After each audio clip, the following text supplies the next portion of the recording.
Some groundbreaking Grand Theft Auto documents have surfaced.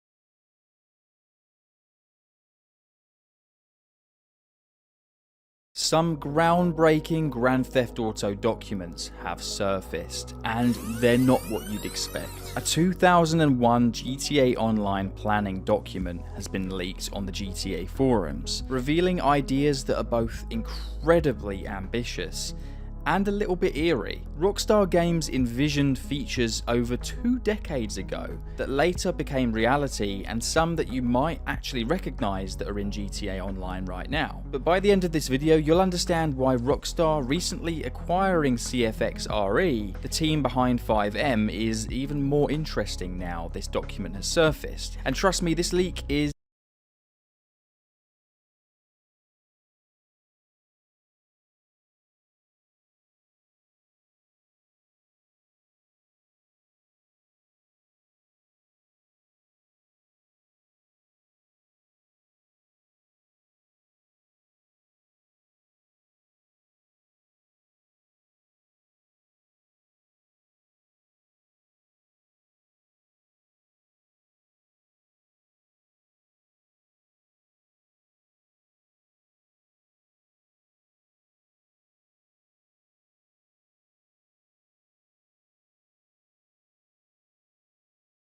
a game changer, showcasing just how ahead of their time Sam Houser, Dan Houser, and the Rockstar team truly were. And in the background today, this is a GTA 3 multiplayer map that was discovered in the game's files.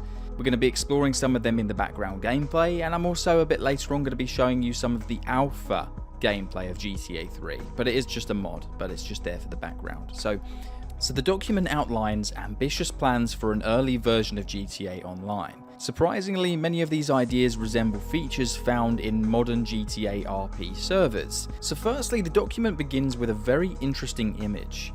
I can't show you the actual image or document graphs, but I'll be recreating them on screen. Here's the logo. This is the real GTA Online logo. Not this.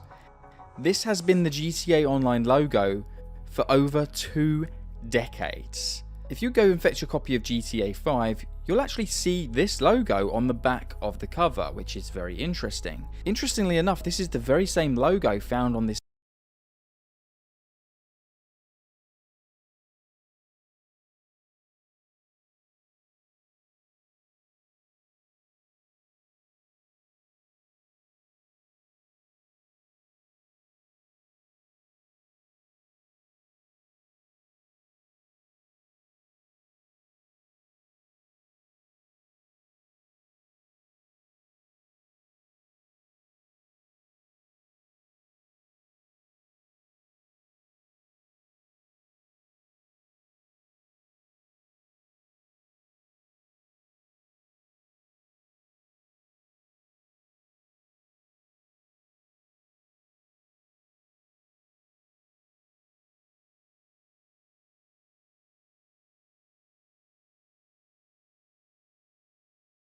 document. I don't know why I find that interesting, I just did find it interesting.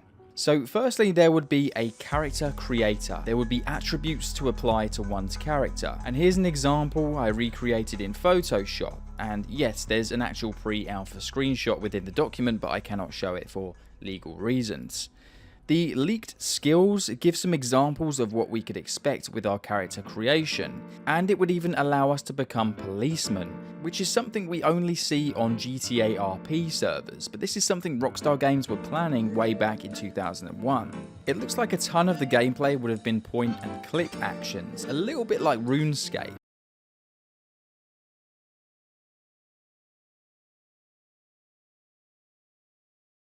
But only during combat and interacting with NPCs or players through a right-click interaction menu. But this time the game would allow one to level up each skill, earning more money for a job, or just simply becoming faster at an activity. One of the key notes on the document details how a skilled player might be able to pick the lock of an armoured car, while another who is just a beginner in the game would only be able to pick a normal car door. And in order for your skills to go up and to do better, you would have to simply do that action more. This is something that isn't even present in today's GTA Online. The fact that you've actually got to level up your skills is definitely a more realistic approach. Now this is where things start to get a bit juicy. It starts to make sense why Rockstar have bought out and they're working with CFX RE now, likely making something huge for GTA 6 in my opinion. Because in the document it explains how the public inventory and item exchange systems work. Players can store items in accessible locations like car trunks or cabinets.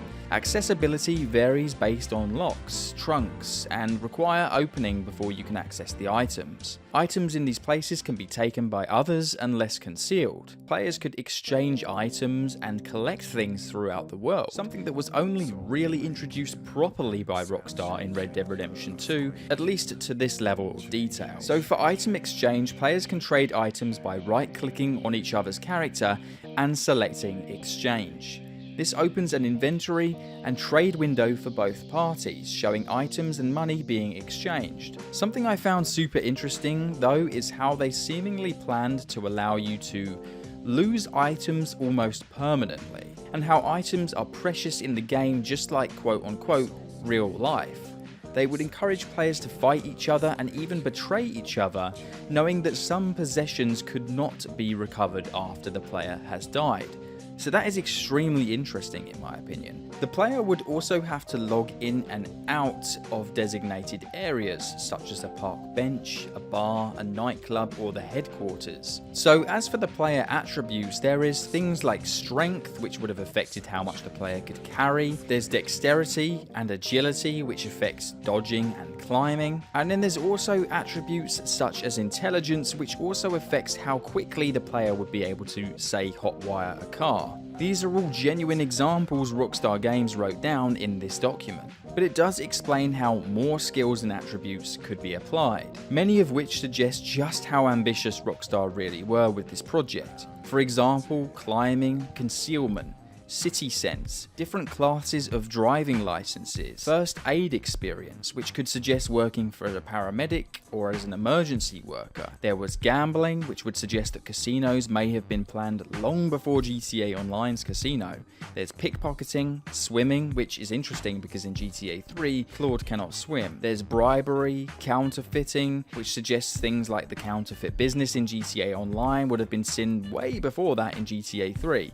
And the list goes on. There's tons. There's making explosives, there's chemistry, suggesting the ability to make drugs. All of these are just attributes that you could get for your character, which suggests that those trees went further and further along the skill tree. It also details in the document a player heads-up display, which would display a player's damage with a sort of like a graph of a body, which would then highlight which areas you're injured in. But this next one is the most interesting to me. Another feature that sounds like it's straight out of a GTA RP server, only Rockstar made it 20 years before. The document states that ambulances and hospitals play a key role in handling injured players.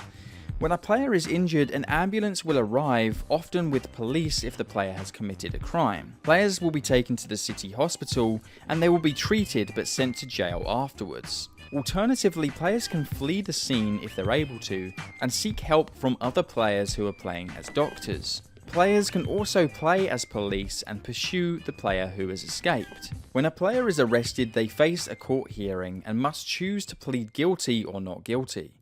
Pleading guilty results in a straightforward jail sentence of average length, but pleading not guilty triggers a legal skill check against the judge's skill. How successful you were in court can dismiss the charges or lead to a hefty sentence. But for police players, dying would be treated differently, reflecting the heroism of dying in the line of duty, and most items are returned intact after they die. But then the document goes on to explain how players could own their own properties. Players can purchase 4 classes of property, allowing them to store items, hide from pursuers, and meet with others in complete privacy. But ownership comes with a monthly upkeep cost. just like it does in GTA Online now. Apartments will provide a personal, secure space to store equipment, meet with others or hide. You could also own garages and store vehicles, as well as townhouses and luxurious buildings for the most prestigious properties, combining features of the apartments and garages together, which sounds very similar to the high-end apartments we have now in GTA Online. It's incredible to hear just how ambitious Rockstar Games truly were for GTA Online over 20 years ago, and it makes me more excited about the future, especially for GTA 6, and now they have a recent partnership with CFX RE.